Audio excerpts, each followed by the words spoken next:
Good morning, good afternoon, good evening, or good night. Welcome, one and all, to the sound check.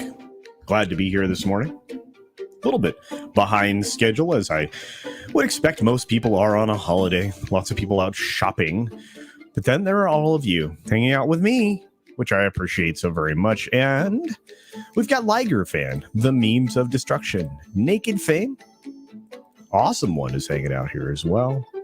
D. Bud Martin is joining us today. Low Spec Linux Laptop, good to see you, my friend. Awesome one is here. And yes, there will be a Friday pre-flight. Looking forward to that. That 70s rock fan says, hail, boss. Happy Friday. Happy Friday to you. Roger H is here with his thumbs up. It is good to see you, my friend. K.A. Parker is here. Yeah, mane and tail. There you go. You guys are great. Morgan King is in the house as well. We've got Pew Pirate, Bashi Washi. Good to see all of you. OC Dobbins is here. Cosmic Squirrel. Ed Brewer, good to see you, my friend. Joachim Stark is here as well. Darth Scipio. KR Nut 82. And Midnight's Edge After Dark with, a solid welcome to everybody with that. Thanks. Midnight's Edge in the morning coming up soon. Can't wait. Looks like it's going to be fun. Jillian N is here. Says, happy Black Friday. Yep. Weird shopping day today. Lots of early shopping, to be sure. But hey, let's get underway. Why, shall we? Let's do this. 20 minutes until Midnight's Edge in the morning. So hopefully I see all of you over there. Let's get going, guys. Here we go.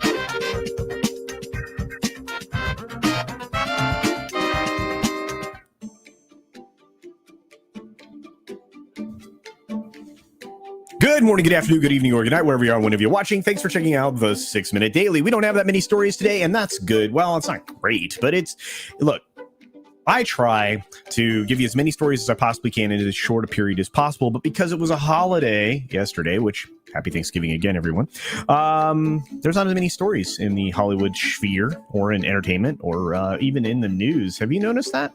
Not a lot to cover there.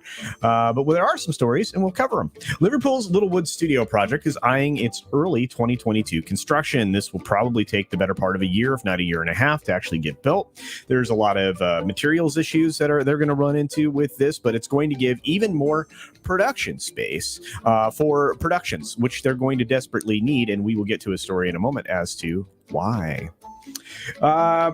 Data. This is from the VIP Plus, which is Variety's intelligence platform, saying the data, how crucial Marvel properties like Hawkeye are to Disney Plus. And there is some excellent data here, and they're not wrong. Something with this kind of brand appeal is incredibly important, especially when you are looking at people who use apps like 13 Plus.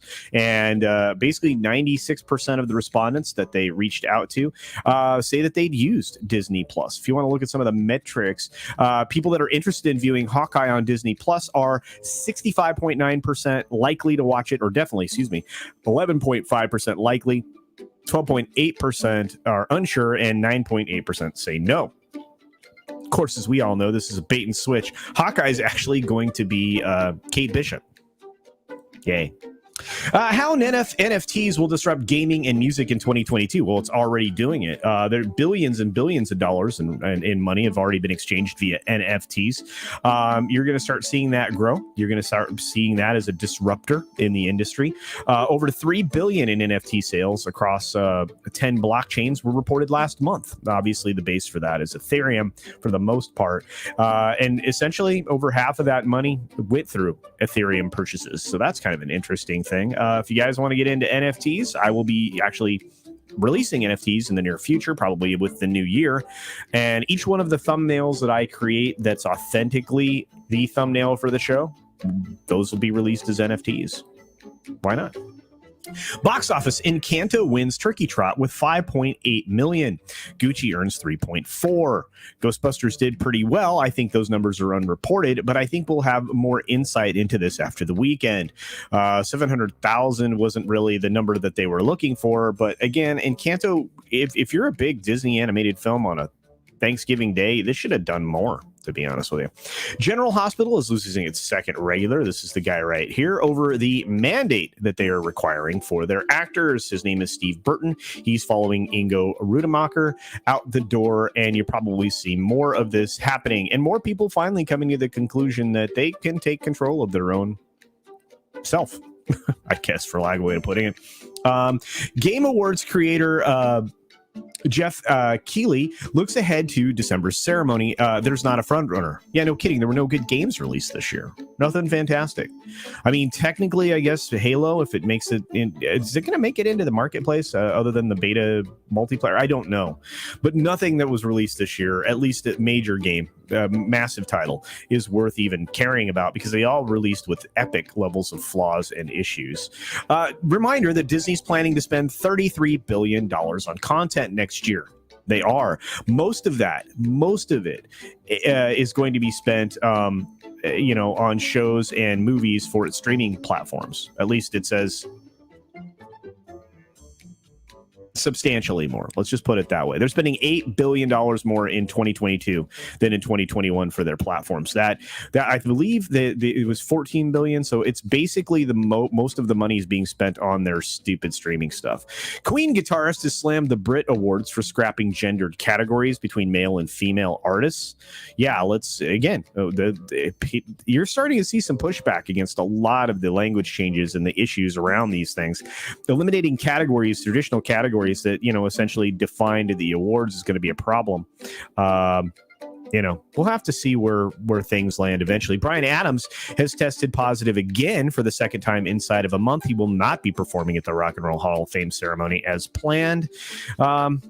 Interesting, right? Aaron Rodgers wants a full apology from the Wall Street Journal, reporting on COVID-19, which he did not have. So he's essentially offered to sue them for defamation, amongst other things. Washington Post had to delete their tweet saying that the Waukesha tragedy was caused by an SUV. They got nailed. Of course, the damage had already been done. Millions and millions and millions of people had already seen this misleading thing, and they got destroyed. And finally, we're going to end up with Santa having an experience this year as a mix of laps and distancing. How about this being your first introduction to Santa Claus? Hi, Santa. I hope you're well. It's a good thing we're sitting 6 feet apart. I don't know, but I think it's kind of interesting. I want to say thank you all. Yeah, I mispronounced it. Waukesha. I mispronounced. I'm sorry, Tom. But do check out the amazing things that are going to happen later today. I have the Friday pre-flight, of course, but coming up next, Midnight's Edge in the morning over on the Midnight's Edge channel. With that being said, be sure to take care of yourself. Take care of others. Wash your hands, of course, because it is good hygiene. And until next time, bye. Thanks for visiting today. Be sure you're subscribed and hit that for alerts. Yay! Of course, like and share all of the videos that you can as it helps with the algorithm. Have a great day.